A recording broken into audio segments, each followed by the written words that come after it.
that they'll have that genuine happiness. That's my prayer for you always, Heda. 2008, when I graduated in college, in HNU, right after my graduation, 16 years ago, Bohol Wisdom School opened and welcomed me in the family. So I was virgin pa ko ato, very fresh, demure ka ng sexy always. Maning akong lawas, ngunanin ako sa una. Kuan, very traditional. Kuan pa ko ato, idealistic. That every time I would recall, I would feel guilty sa ako ang first year. Katong teaching experience na ko, sila Heda, sila Joseph, kini silang Dave, kini. Mura kung mauwaw makakita nila.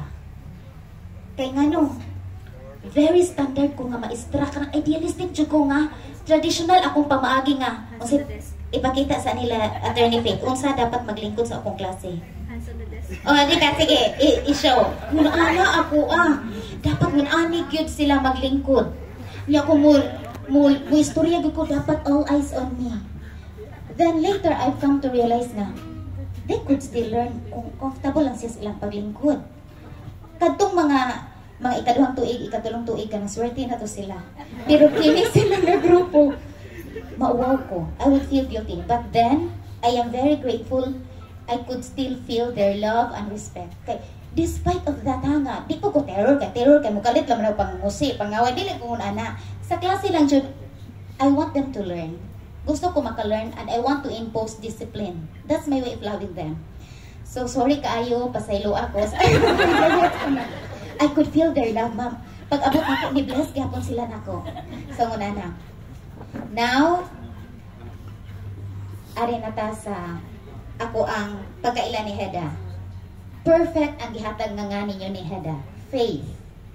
Number 1, faithful. Nakurat ko. Di lang ko palabian akong baba kay basig na ay mga masakpan nga di lang masakpan. Nakurat ko mo-scroll ko sa ilang Facebook kay ang iyang mga friends and friendships and relationships man naagyapon sila ang hantod karon.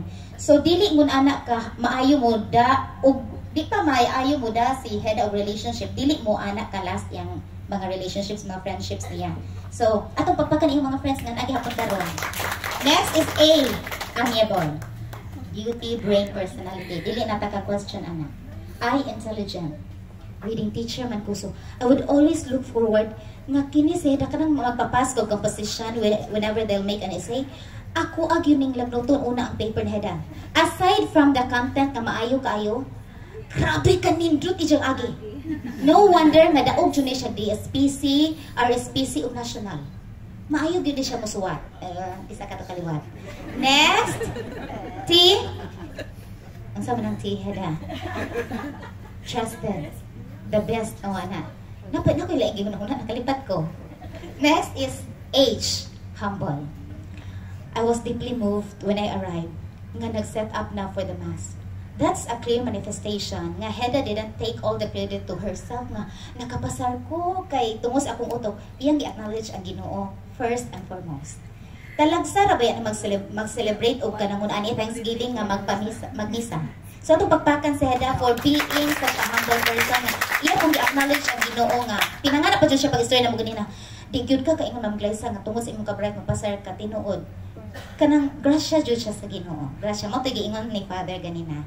So Heda nakawin na ako na recall nga mga tao maingon nga ganan ka maglog laysa ang mga tao kami nga ayaw kay duol na sa pagpakasala mo anak kay tungod kuno kay agana kuno motudlo kuno silang pagpamakak para mo daog pero dili ko mo to ana depende na siya sa tao. For you Heda, when time comes that you would be kana bitang torn kung unsay dapat buhaton ako alang hatag nimo nga advice bahal wa ka na ngayo nga aside from the law of man, refer to the law of God, the commandments. From that, you will never go wrong. Thank you so much and enjoy the rest of the afternoon, everyone. Thank you.